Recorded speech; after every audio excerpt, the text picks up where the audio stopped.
nacional. Sí, eh, me está poniendo Paloma, jajaja. ¿Pero qué está Eh, pasando?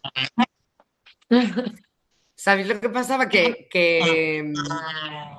yo tenía las claves de teatro del barrio, pero en realidad me mandaba claves para que entrase a un móvil que no tengo yo y entonces Claro. no era capaz de entrar.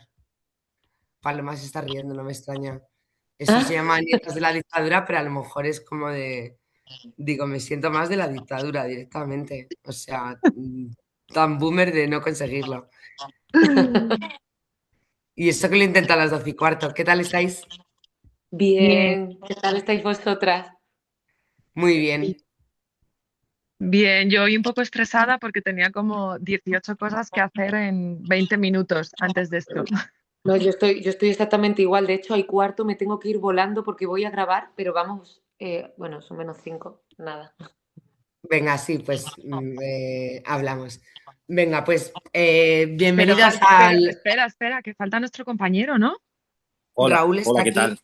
Ah, Está vale, aquí, ya Sí, sé. hola. Ah, que Él no lo es el veía. hola, dueño. hola, Vale, que no lo hola. veía. Hola, hola. No, nosotros igual, estamos grabando justo un ensayo para una convocatoria. Tengo ya los actores abajo Sí. preparando, así que aquí estoy yo. Un O sea placer. que nos han liado a todos de mala manera.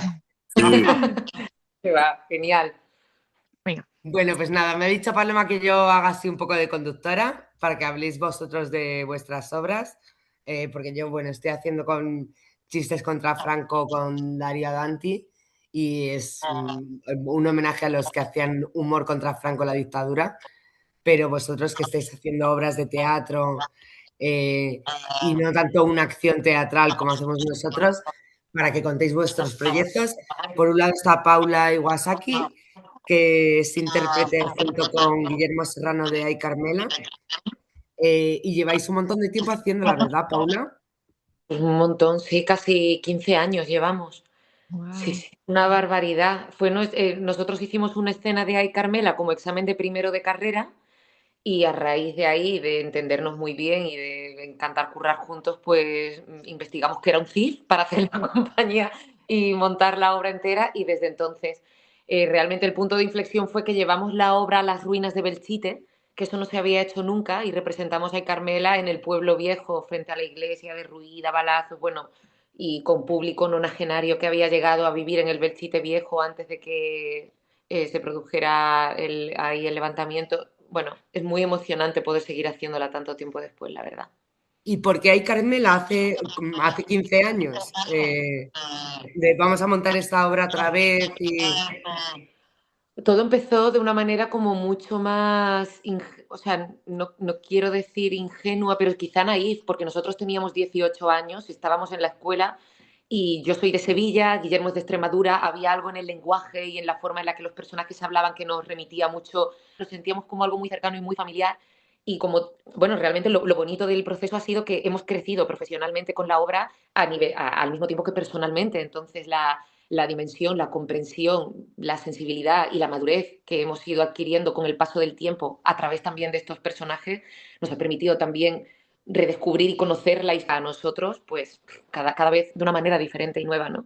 Pero sí, fundamentalmente fue siendo muy honesta, por la alegría de trabajar juntos y cómo nos entendimos. Y luego comprendimos a través de Sánchez que para él eso fue fundamental, porque básicamente hay Carmela es la historia de la relación de Paulino y Carmela en el escenario, ¿no? De cómo se entienden estos dos personajes. Entonces fue un poco el germen y Ahora a voy con partir de María ahí. y con Raúl, pero ya que estás hablando y que tenemos poco tiempo, ¿has notado en estos 15 años en la recepción del público la mirada hacia una obra que habla de una época que tiene que ver con nuestra memoria histórica, que es algo que es lo que nos une hoy, que somos nietas de la dictadura aquí, que la llama Teatro del Barrio, porque somos la última generación que vamos a conocer a nuestros abuelos que vivieron la guerra, pero después de nosotros, bueno, vosotros sois más jóvenes, pero sabes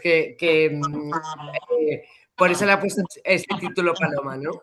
Sí, yo creo que somos la última generación que vamos a poder contar lo que suponía hablar con nuestros abuelos de ciertos temas que generaban silencios, incomodidad, a veces incluso incongruencia en cuanto a respuestas, porque tremendamente complejo todo lo que supone haber vivido de primera mano el dolor de un conflicto, la pérdida. O sea, yo creo que hoy, que encima la tecnología la tenemos al alcance de la mano y la gente y los chicos más jóvenes se informan a través de ChatGPT para que les cuente como de manera absolutamente libre y sin ningún tipo de filtro qué cosas han ocurrido, nosotros sí que podemos recordar pues estas conversaciones que de alguna manera creo que las podemos trasladar al escenario y al teatro. Ahí Carmela consigue algo maravilloso, que es la torpeza y la incomodidad de los personajes, que no comprenden del todo qué está sucediendo, y es lo que la hace tremendamente humana. Y bueno, y además algo universal que es lo que hace que la obra trascienda completamente, que no solo aborda el tema de la importancia de la memoria histórica, sino en concreto de la memoria y de la memoria individual, porque no solamente habla de la pérdida como puede ocurrir en un conflicto bélico, sino que habla de la segunda muerte de los muertos, que es cuando nosotros, los que nos quedamos, tenemos que sobrevivir a través del olvido a los que ya no están con nosotros. María San Miguel, que está haciendo Federico, no hay olvido ni sueño, carne viva. María, tú que además tienes una compañía de teatro documental y que cada proyecto implica meterte de lleno en algo que supone estudiar un montón de meses y años, me atrevería a decir, porque de todos los proyectos que tú has hecho, este es el que se retrotrae más, ¿no? El que mira más atrás. Bueno, ¿Por qué? porque a mí siempre me ha interesado la memoria, o sea, creo que todos los proyectos anteriores han sido para poder llegar aquí. Lo cuento en la obra, cuando yo tenía 17 años, Josefa era mi tatarabuela, era la abuela de mi abuela, y mi abuela Arsenia siempre nos contaba, no nos contaba más, luego esto lo pienso mucho últimamente, pero siempre contaba, yo desde muy pequeñita escuché en casa que ella había ido a recoger a su padre fusilado y que se quedó sola con 14 años, con 8 hermanos pequeños, porque a la madre le habían matado a su marido y a su madre. Y mi abuela siempre decía eso, no hablaba mucho más. Ahora con el proyecto de Federico he descubierto más de nuestra historia familiar, pero desde los 17 años me a las fosas y acercarme a la memoria. Pero por unas cosas y otras, y también por lo difícil que es en este país abordar nuestro pasado reciente, pues he ido investigando, acercándome a otras memorias. Y Federico nace de una invitación que nos hace José García Ávila, al que siempre le estaré agradecida. Él es el director artístico de un festival precioso que hay en los pueblos lorquianos, que es el Rinconcillo, y conocía nuestra trayectoria y me invitó a acercarme al silencio que todavía hoy existe en Valderrubio, en lo que era Las Querosas, por Federico García Lorca. Y entonces, claro, para mí fue como primero la oportunidad de acercarme como a la raíz de Federico, en Valderrubio de Vaqueros, y después la oportunidad de acercarme a las fosas y de poder visitar el barranco y acercarme a ese mundo que es para mí bello, doloroso, absolutamente. Es verdad que cuando te acercas a una fosa, que creo que es algo que todo el mundo debería de hacer, incluso aunque ideológicamente esté muy lejos de ese lugar, tu vida cambia en ese momento y tienes la oportunidad de ver lo que para mí era como la democracia en vivo, de diferentes disciplinas, trabajando juntos de manera colaborativa para rescatar una parte de nuestra dignidad y trabajando con un compromiso, con un rigor científico y una pasión que es increíble. Entonces Federico nace un poco de ahí, nace porque era unidad que nos dan para acercarnos a su mundo. Y para mí el mundo de Federico es su literatura, todo su teatro, su poesía, pero es el contexto en el que fue desaparecido. Quiere borrar un poco, que parece que nunca militó en política, o sea, militó, no en política, pero militó políticamente y fue asesinado y desaparecido forzosamente. Así que de ahí venimos. Bueno, pero al final, fíjate, somos aquí 4 personas que estamos con 4 proyectos hoy en día de memoria. Raúl San Julián va a estrenar, si no me equivoco, porque todavía estás preparándolo, ¿no? Eres dramaturgo y director de Bajo tu piel. Cuéntanos cuál es tu proyecto y además porque tú lo has enfocado, el formato y cómo lo vas a presentar, también tiene como una mirada de memoria, ¿no? Eso es, Ana, muchas gracias. Bueno, lo primero decir que estuve en el estreno hace unos meses de la obra de Federico de María y que me salí totalmente roto y emocionado porque, bueno, primero porque conectaba mucho con lo que estábamos trabajando y segundo porque, bueno, me parece que Federico al final es quizá es nuestro desaparecido más importante, que es un término desaparecido como que ha costado mucho, que cuesta mucho aún hablar, porque parece que está solo vinculado a los desaparecidos en las dictaduras latinoamericanas, pero creo que es un término que tiene mucho sentido por lo que significa a nivel como yo tengo bueno, pues yo estudié historia, antes de dedicarme al cine y al teatro, estudié historia, y cuando estaba estudiando historia, pues tenía un profesor que empezó a hacer exhumaciones de memoria histórica, Ángel Fuentes, y entonces él durante toda mi vida adulta me ha dicho que yo tenía el deber como historiador y como cineasta y comunicador como de acercarme a una exhumación, porque me decía siempre como que una exhumación es una mezcla entre un bautizo y un funeral, porque tiene como la parte de alegría de encontrar y la parte de la última. Los astros se juntaron hace unos años y entonces acompañamos a un grupo de arqueólogos en una exhumación en Albacete, donde se estaban buscando recuperar los restos de 4 hombres represaliados en el 39. Y entonces, en base a esa historia y a ese vínculo con las familias de Albacete y a esos años y décadas de silencio, sobre todo de las mujeres que habían transmitido el dolor, ¿no? Y la memoria de ficción, imaginando cómo es esos 80 años esperando a que les rescaten, ¿no? Estos desaparecidos. Entonces, es una película, al final, es un largometraje híbrido, en el que hay una parte documental que ya está como grabar y se va a grabar para que también forme parte de esa gran película. Y entonces, esos 4 actores lo que hacen es encarnar a esos 4 hombres reales desaparecidos de Albacete. Entonces, bueno, pues es muy emocionante porque las familias de Albacete están un poco, pues, con los años, están con esa emoción de venir al Teatro del Barrio en abril y decir, voy a conocer a mi abuelo por fin, voy a ponerle cara, voy a Porque ponerle tú has rostro, trabajado con porque de esas hecho, familias, has estado en contacto con ellos en eso todo es, este proceso. todo el rato, y de hecho, los nombres, toda la biografía, o sea, todos los datos que hemos estado investigando, incluso también a nivel arqueológico, de lo que se ha encontrado por las torturas, todo lo que les hicieron, como todo eso está para que sea como un homenaje a ellos, ¿no? Que no son seres puros, porque al final siempre encuentras matices, ¿no? De conflictos entre ellos posibles, ideológicos, pero al final son 4 personas que justamente fueron asesinadas y sobre todo durante 84 años, primero la dictadura y luego nuestra democracia, pues se ha olvidado y sigue olvidando, ¿no? Como a los cientos de miles de desaparecidos que quedan, ¿no? Que parece que siempre es incómodo hablar de ello, pero está siendo un proyecto muy emocionante para todos, de querer encarnar a gente que ha sido real y que no son hazaña, no son durrutis, no son gente famosa, pero son como de alguna forma hacerles un homenaje a esos represaliados que son un ejemplo, como una mirada micro de algo mucho mayor que es, pues eso, las cientos de miles de desaparecidos que aún están esperándonos, que es un poco de Sí, lo que va el proyecto, ¿no? sí, has dicho de hecho una cosa, Raúl, que has dicho, parece que siempre incomoda.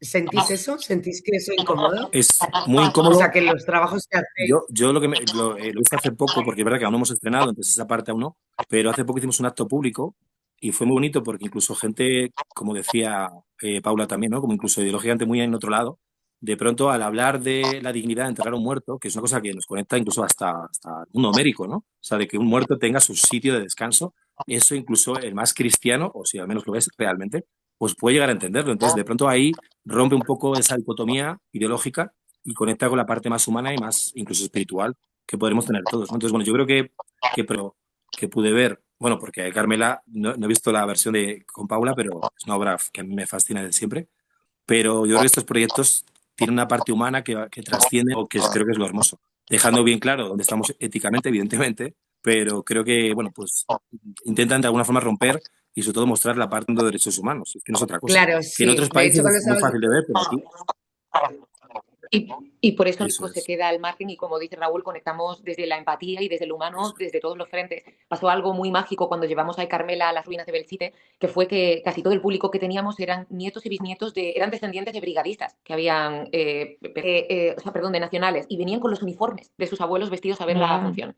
Cuando comienzo a cantar la canción de Ay Carmela, se pusieron en pie tanto descendientes de brigadistas como nacionales de verles con los uniformes de sus abuelos cantando. O sea, claro, trasciende cualquier idea de guerra y de enfrentamiento y de conflicto. Éramos seres humanos unidos todos por.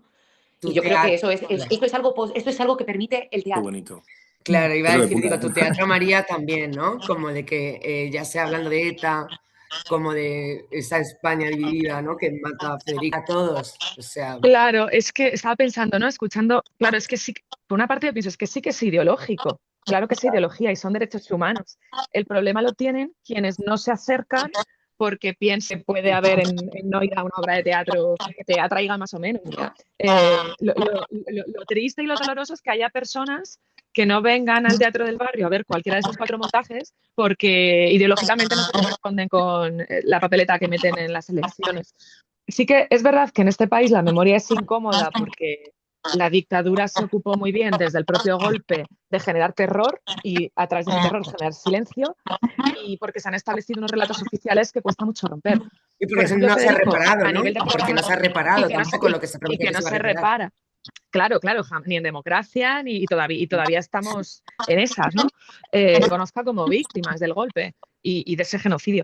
Entonces, no sé, nosotros con el público tenemos y somos conscientes que en el Teatro del Barrio hay muchísimo boca a boca del espectáculo, llevamos llenando funciones desde septiembre y tiene que ver con eso. Es verdad que el público que se acerca al Teatro del Barrio ya viene bastante, en general, concienciado con las temáticas que se programan, pero hemos viajado a otras ciudades, hemos viajado con el espectáculo más de lo que yo pensaba que íbamos a viajar, precisamente por eso, porque para muchos gestores culturales sigue siendo un tema incómodo, que ya nos ha pasado con otros espectáculos de la compañía. Y el público siempre lo recibe con la misma emoción. No hemos tenido... por otra parte, a mí me hubiera gustado que alguien dijera, esto que habéis dicho no es verdad, y que genere eso, pero creo que también el hecho teatral da la posibilidad de conectar pues desde las tripas y de ponerse en el lugar del otro, ¿no? Que al final también es lo que yo creo que buscamos cuando estamos en un escenario y que nosotras mismas encima del escenario hacemos también. Sí, y que no siempre el debate que generamos nosotros somos partícipes, ¿no? Porque la gente se va, viene en comunidad y luego lo hablan entre ellos, o sea, no necesariamente vienen a decirte, oye, pues no estoy de acuerdo, que efectivamente cuando se produce es maravilloso, pero que el teatro en ese intercambio ya genera un debate que tampoco es nuestro, ¿no? Es como que la obra ya es de ellos y bueno, yo creo que es fundamental, no sé cuánto tiempo tendréis, que contéis, si sabéis, porque las fechas son cambiantes, ¿cuándo vais a estar en el Teatro del Barrio para que la gente os pueda ver? Nosotros con Ay Carmela tenemos solamente 2 fechas, que son el lunes 13 de abril y el lunes 4 de mayo, a las 7 de la tarde. Vamos recurrentemente pasando por la sala con 2, 3 funciones al año y coincide justo en 13 de mayo, previa al 14 de abril, que es el Día de la República, y nosotros haremos chistes contra Franco. Raúl, María, bueno, Raúl tienes que estrenar. María, cuéntanos y nos cuenta Raúl al final que vamos a ir a verle. Nosotras volvemos el lunes 6 a las 7:30 de abril y el sábado 11 en sesión Bermú, que nos gusta mucho a la 1 de la tarde. Sábado 11. Sí, lunes para las teatreras y teatreros que descansan, que no trabajan en Teatro del Barrio y descansan, y el sábado sesión. Y Raúl, ¿cuándo estrenas? Nosotros tenemos el estreno el 23 de abril, Día del Libro. El Día del Libro, sí. Jueves 23, viernes 24, sábado 25 y domingo 26 a las 7:30. Además, el sábado va a ser un día muy especial porque viene un autobús desde Albacete con los familiares, con los nietos y bisnietos que van a conocer a sus abuelos. Entonces va a ser un momento, estamos todos un poco nerviosos, pero muy emocionados. Sí. Sí. ¿Habéis tenido, María, Paula, intercambio con gente relacionada con la obra desde un punto de vista familiar? Bueno, pues María, desde fusilado en Biznar o tú, Paula, que llevas muchos años haciéndola, gente que tuviese una relación con ese lado de la historia y que os cuenten cosas. Lo más cercano que hemos tenido fue la vivencia de nuevo en Belchite, que estoy hablando mucho de esa experiencia, pero porque fue tremenda y porque, como os cuento, mucho público que tuvimos allí, muchos de ellos hasta los 4 o 5 años habían vivido todavía en el pueblo que ahora está derruido. Entonces, de hecho, la obra en ciertos momentos Parlamentos va ubicando, ¿no? El Teatro Goya de Belchite es donde se hace la representación, ahí estaba el economato, ahí estaba... Entonces ellos nos fueron contando dónde estaba cada cosa específicamente. Y claro, pues esto fue muy emocionante. Ellos lo vivieron como todo un acontecimiento que Ay Carmela se representase en el pueblo donde transcurre Ay Carmela. Y fue tanto así que durante todo el fin de semana hicieron un mercadillo de la guerra civil, hicieron trincheras vivientes. O sea, fue como una especie de metateatralidad, como si la obra durase de viernes a domingo. Qué bonito, y qué bonito, porque me he quedado colgada yo con lo de los 15 años, qué bonito poder madurar a través de las obras también. Lo interesante también de estos 2 personajes es que Sanchis no especifica, y además hemos hablado mucho con él de esto, pero no especifica sus edades. Aceptados por el ejército y obligados a hacer esta representación ante los soldados que van a ser fusilados al día siguiente. ¿Cuál es la energía de Carmela y cuál es la cobardía de Paulino en sus 20 años que con sus 35 y cómo será con 60? ¿No? Yo es que creo que es una obra que nos va a acompañar a Guillermo y a... Pues nosotras... Eso, por otros muchos. Nosotras el primer contacto así más emocionante fue el día del estreno y vino toda la gente que nos ha acompañado, pero sobre todo vino el equipo científico de la Universidad de Granada que suman en Biznar, entre otros lugares, que hemos pasado mucho tiempo con ellos y que ellos siempre era como, ¿pero qué estás grabando? Ni yo cuando les grababa tampoco, que el resultado iba a ser ese, ¿no? Entonces fue precioso verlos porque además en el patio de día, sus caras, como también de alguna manera a través del escenario dábamos dignidad a su profesión, ¿no? A sus profesiones. Y luego han venido muchos familiares de víctimas, tanto del Barranco como de otros lugares delante, claro, porque muchas de las cosas que se van desvelando en el espectáculo, sobre todo al final, que no puedo contar qué es, conectan con su propio proceso sido vital. Entonces, sí, y también está pasando una cosa que es hermosa, que es que muchas personas nos han escrito porque a partir de la obra han empezado a buscar a sus familiares desaparecidos, que algunas veces ni sabían que tenían. Wow, qué responsabilidad, ¿no, María? Ya ves. Sí. O sea, cuando el teatro trasciende. Raúl es el 13 de abril, me queda con algunas cosas solo. Ya sea el 13 de abril hay Carmela, o el sábado 11 al Bermud para ver a Lorca, o a Raúl que estrena el 23, 24 y 25. Que la gente vaya a veros y que además es que hablando con vosotros digo, a veces la gente se refiere despectivamente a la parece que está más vivo y que tiene más sentido que nunca, ¿no? Total. O sea que, bueno, pues muchas gracias por la conversación, ha sido Un placer, Gracias compañeras. a todos. Nos Muchas vemos en el gracias, chicas. teatro. Nos Nos vemos. vemos en el Sí. teatro. Con Chistes contra Franco el 14. Chao, guapos. Chao. Mucha mierda a todas. Es Chao. verdad. Chao, chao. Chao, chao.